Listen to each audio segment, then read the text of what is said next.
Bonjour, je vous reviens cet après-midi avec cette vidéo euh, pour répondre aux internautes qui me suivent et continuer éventuellement sur la lancée sur laquelle j'étais, euh, sur les censures financiers qui collent les êtres de lumière. Je... C'est un sujet ma foi, qui a eu beaucoup de réactions et j'ai trouvé comme ça judicieux de vous éclairer une fois de plus sur le sujet, de vous apporter un peu plus d'éléments qui va non seulement vous éclairer, et en plus vous donner comme ça des pistes. Voilà, pour vous permettre de pouvoir détecter ces censures justement qui collent certains d'entre nous, qui nous sucent, voilà, qui nous pressent comme des citrons. C'est C'est juste un truc incroyable. C'est des retours que j'ai qui, qui m'ont amené justement à continuer sur le même thème. Donc, je vais essayer, autant faire se peut, de, de vous apporter un petit peu ma lumière là-dessus. Donc, voilà, tout simplement. Voilà. Je disais tantôt que c'est les censures financiers qui collent les êtres de lumière partie 2. Il faut savoir que nous, les êtres de lumière, nous sommes des personnes vraies, honnêtes et sincères. Et généralement, dans nos familles respectives et notre entourage, nous avons toujours des personnes qui, malheureusement, euh, très souvent font semblant de nous aimer euh, pour mieux nous détruire, en fait, alors qu'il en est rien. C'est juste, euh, c'est juste un semblant. Histoire de mieux nous connaître pour savoir comment faire pour nous nuire. Donc voilà.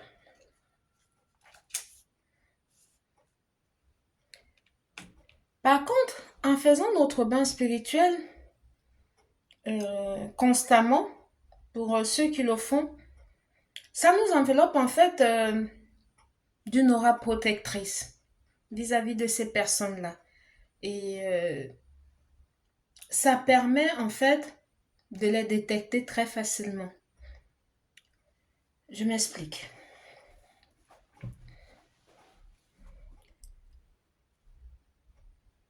Heureusement pour nous autres, les êtres de lumière, que nous avons la chose de Dieu. Nous avons le divin qui contrôle notre journée et notre destinée à chaque fois que nous demandons le contrôle, à chaque fois que nous demandons la direction. On a cette grâce d'avoir ce truc en nous qu'il faut juste activer ou le demander. Quand on le demande, euh, ça active directement cette chose et on dirige notre demande vers notre aspiration. Pour nous, les êtres de lumière, c'est comme ça. Et nous avons aussi nos anges et nos ancêtres qui veillent sur nous, qui nous protègent face à ceux-là qui stimulent l'amour autour de nous euh, pour chercher à nous nuire, comme je vous l'ai dit tantôt.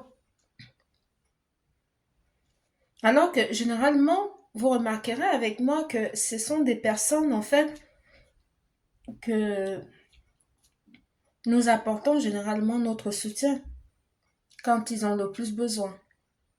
Quand ils nous font appel, nous, on est toujours présents. On donne sans compter et non seulement à eux et à leurs enfants aussi, mais ce sont plus des personnes qui nous veulent du mal. Tout ça parce que notre lumière leur dérange. Ils auront voulu que ce soit un de leurs enfants ou bien un de leurs enfants qu'ils ont choisi quand c'est un parent, parce qu'il y a des parents qui font ça. T'es né dans une famille, ta mère te déteste au fond d'elle comme si tu lui devais quelque chose alors que tu l'as jamais rien fait de mal.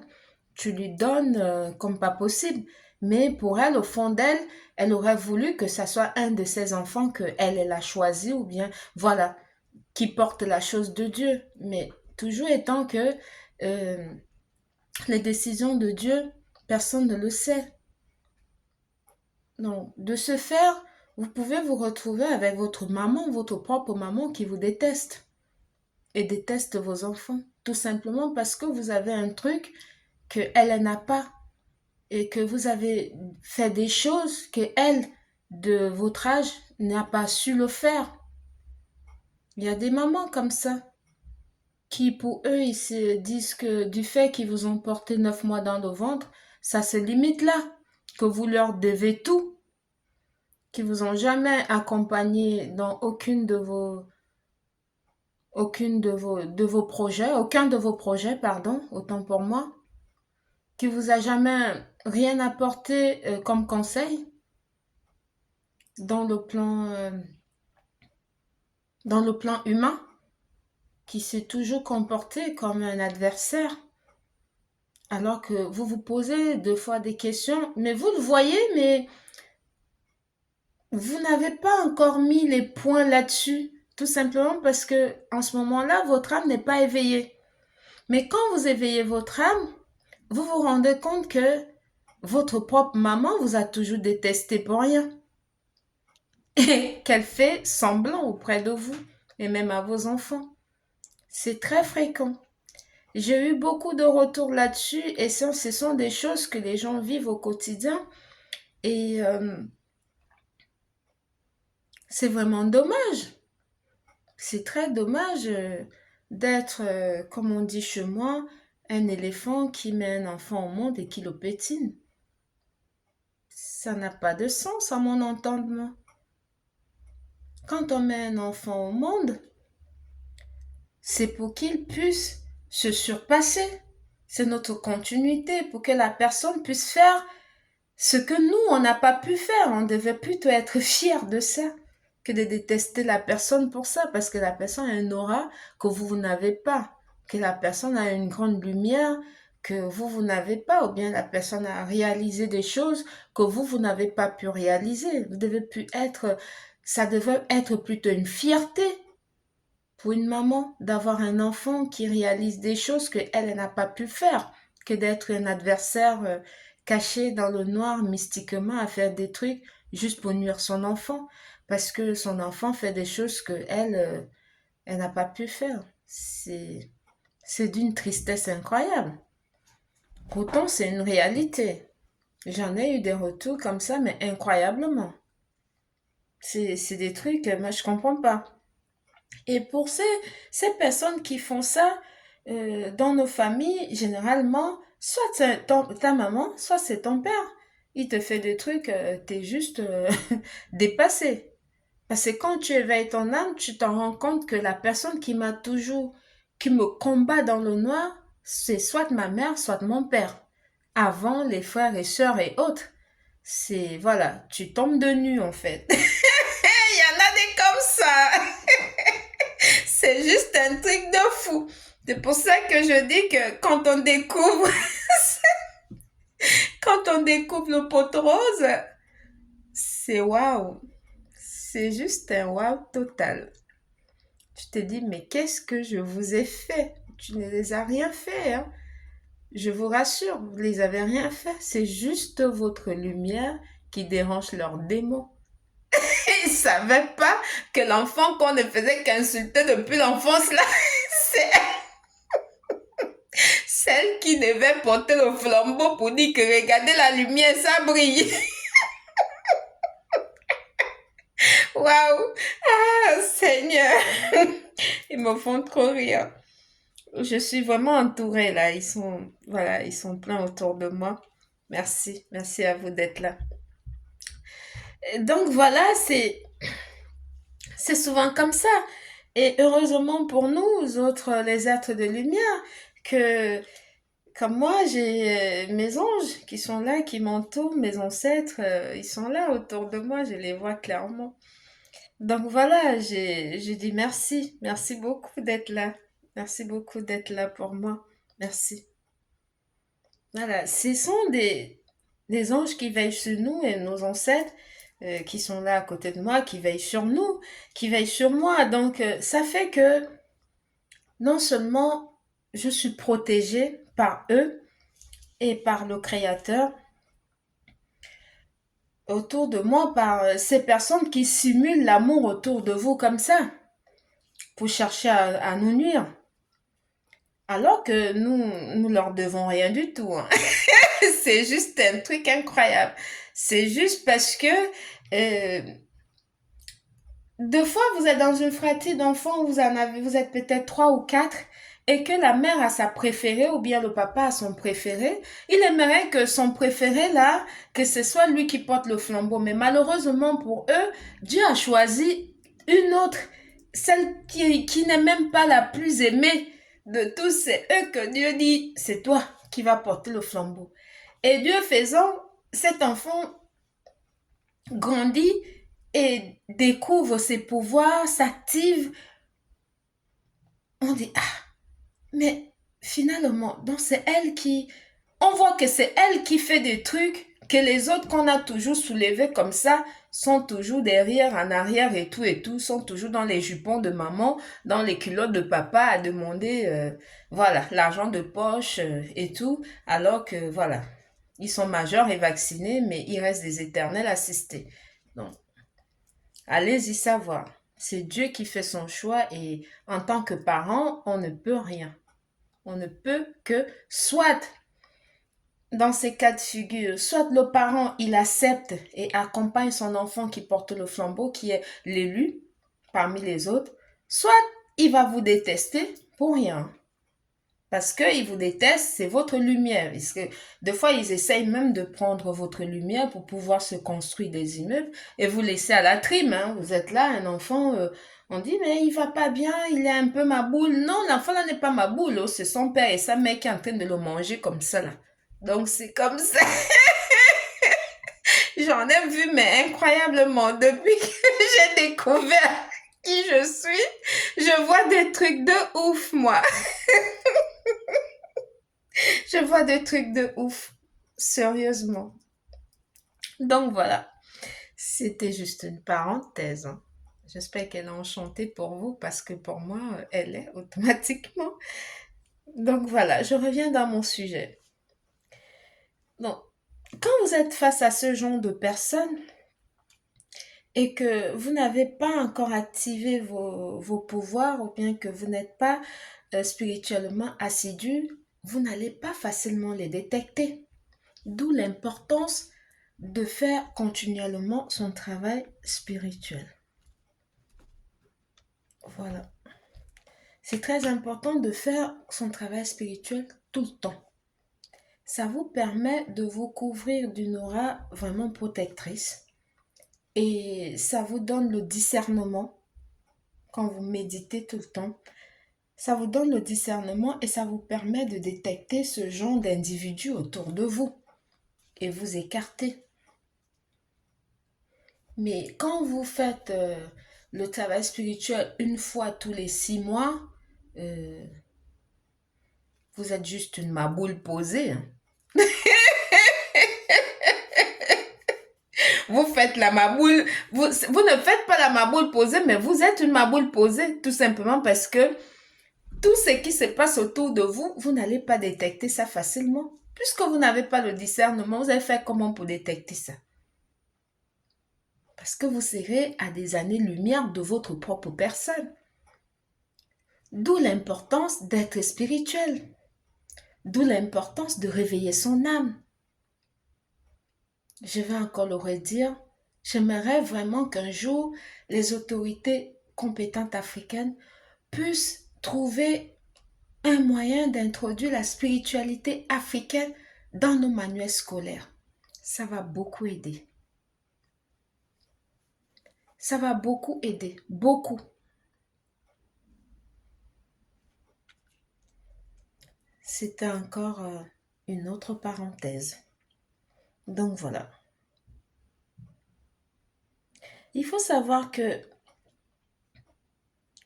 ces personnes-là, en fait, qui sont autour de vous, quand vous n'êtes pas spirituellement assidu, Je parle ici, par exemple, des faux amis, des amis masqués derrière des gestes d'affection qui sont très fausses, qui le montrent uniquement quand ils ont besoin d'argent et tout.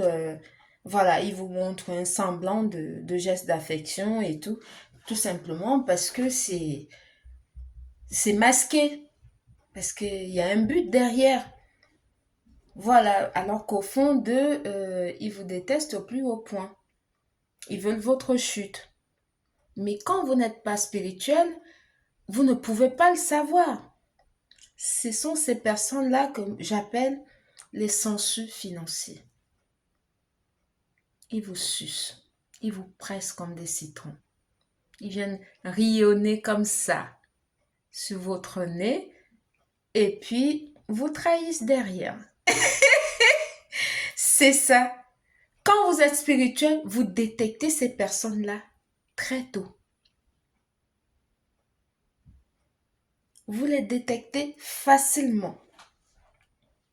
Parce que en ce moment-là, quand vous faites votre travail spirituel, quand vous êtes assidu là-dessus, vous découvrez leur visage.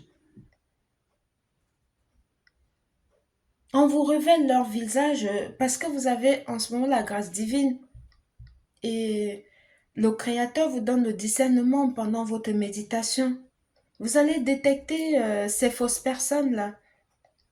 Voilà, et vous en éloignez, vous allez vous éloigner de cela et, euh, et éviter qu'ils vous détruisent, qu'ils détruisent votre bonheur.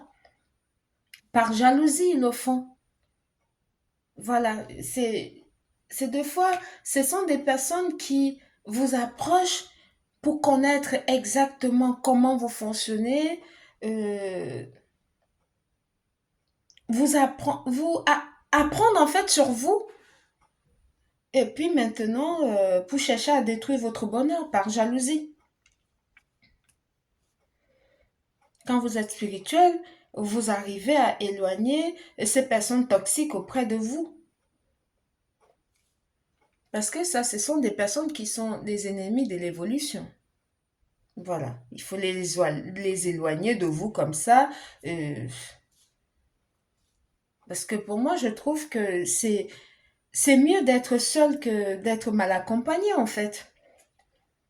Parce que de toute façon, on vit au monde tout seul, hein. Et on part tout seul aussi. Donc, ça sert à rien de s'encombrer avec ces gens de sensu là autour de nous, soi-disant, on a des gens alors qu'on n'a personne du tout.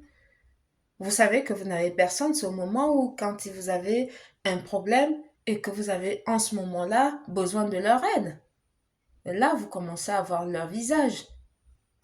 Alors que si vous êtes spirituel, vous les détectez bien avant. Alors que ce problème, de fois, c'est eux qui vous ont même mis là-dedans. Parce qu'ils pratiquent mystiquement sur vous par jalousie. Alors que vous les nourrissez à l'infini. Vous leur apportez votre aide à chaque fois qu'ils en ont besoin. À chaque fois qu'ils vous font appel, vous êtes présent. Vous répondez présent. Mais l'argent que vous leur donnez, au lieu de prendre ça pour cette utilité, pour utiliser ça pour l'utilité à laquelle c'est donné, non. Il y en a qui prennent ça pour aller chez les féticheurs, chez les marabouts, pour aller vous attacher pour que vous ne puissiez plus avoir de l'argent. C'est ça. Je ne vois que ça en fait. Ils ne font que ça, tout le temps. Des fois, c'est même ta propre mère qui fait ça. Tu lui donnes l'argent pour aller faire ses courses, ou bien tu te dis que bon, tous les jours, c'est des mensonges en un point fini. Je suis malade, je suis ceci, je suis... Ça invente des vertes et des pas mûres. Tu lui donnes l'argent, tu envoies parce que tu te dis, bon, c'est ma maman, j'aimerais bien qu'elle se soigne, qu'elle prenne soin d'elle. Elle prend ton argent pour aller chez les féticheurs de marabout en féticheur et tout. Partout où elle entend où il y a un féticheur, elle amène ton nom avec le nom de tes enfants là-bas. Hum. Parce qu'elle ne veut pas que vous évoluez, vu que vous vivez en Europe et qu'elle elle vient en Afrique, ça ne lui plaît pas. Alors que tu ne l'as jamais interdit de venir en Europe, hein. Tu l'as jamais interdit. Non. Tu l'invites même de venir. C'est problématique. Tout simplement, pourquoi? Parce que le cœur est déjà, la jalousie est déjà devenue, que le cœur est devenu noir. C'est déjà devenu maintenant la haine, comme si tu lui avais fait quelque chose alors que tu ne l'as rien fait. Hein.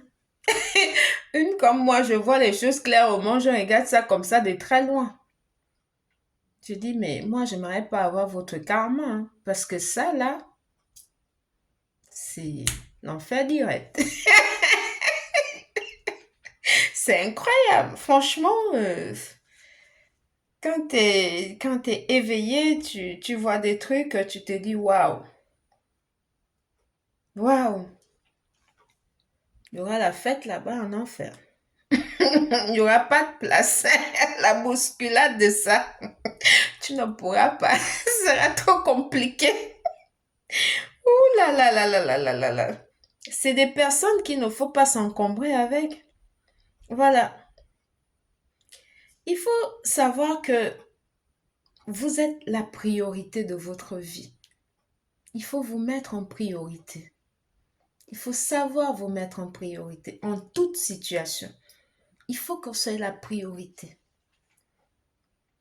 Voilà. Parce que quand vous savez que c'est vous le boss de votre life, vous ne laissez personne vous dicter ce qu'il faut faire de votre vie. Les décisions qui vous appartiennent, vous n'allez pas laisser ça à votre maman ou à votre papa ou à un cousin de vous dicter ce que vous devez prendre comme décision pour votre propre vie. C'est absurde. Même si vous vous aimez n'importe comment, il n'y a pas quelqu'un qui part dans la cuisse ou bien qu'on pose l'autre comme ça là, vous allez mourir ensemble. Il n'y en a pas. Ça n'existe pas. Même si vous mourrez le même jour, chacun a sa tombe. C'est pour ça qu'il faut savoir prendre des décisions personnelles pour sa propre vie. Quel que soit ce que les autres à côté vont moucharder et tout. Non. Vous regardez dans un miroir et vous dites non. Si vous n'avez pas le courage de leur dire non, parce que j'en connais qui ne savent pas dire non. Si vous n'avez pas le courage de leur dire non, vous les écoutez parler et vous faites autre chose après. Et puis ils s'en rendront compte, tout simplement. Parce que vous êtes le boss de votre life. Personne ne doit venir vous dicter votre vie. Choisir avec qui vous allez vivre, avec qui vous allez marcher, avec qui vous allez vous marier. C'est la personne qui dort avec la personne ou c'est vous-même. Il faut un peu réfléchir un peu à ça. Ça ne vaut pas le coup de s'encombrer avec tous ces... voilà, ces censures là. C'est quoi ça? Je sais pas. D'où est-ce que ça sort? Enfin, je sais pas. Pour moi, c'est juste pas possible. Tu viens chez moi, tu m'acceptes tel que je suis, c'est à prendre ou à laisser. Il n'y a pas de négociation possible. C'est ma vie. Quand tu vis avec quelqu'un, si c'est ton époux ou bien ton compagnon, tu fais des compromis par rapport aux habitudes de l'autre, par rapport au comportement de l'autre, pour pouvoir ajuster, pour vous entendre. Mais ce n'est pas pour autant que l'autre va maintenant décider totalement de ta propre vie, de ce que tu dois faire, si tu dois travailler ou si tu ne dois pas travailler. Non, on se regarde en face et on se dit les vérités. Mais attends, il faut savoir trancher. Il y a des choses qui ne sont pas négociables. Voilà, il faut savoir trancher. Il ne faut pas toujours être là à dire oui, oui, oui, même sur les choses qu'il ne faut pas dire oui, vous dites oui. Et après, maintenant, quand il y a les retombées, vous venez pleurer sur les oreilles des gens, vous voulez qu'on fasse la magie. Il n'y a pas de magie à faire. Il faut prendre sa vie en main, tout simplement. Il n'y a pas de magie à faire là. C'est ça. Ce qui ne t'arrange pas ne doit pas te déranger. C'est aussi simple que ça. Parce que tout ce nombre que nous vivons sur Terre, Dieu seul a le dernier mot sur notre vie. Donc, aucun être humain ne lui laissez pas dicter votre vie ou contrôler votre vie à distance. Nada. C'était Mariama. Bonne journée. Merci. Bisous.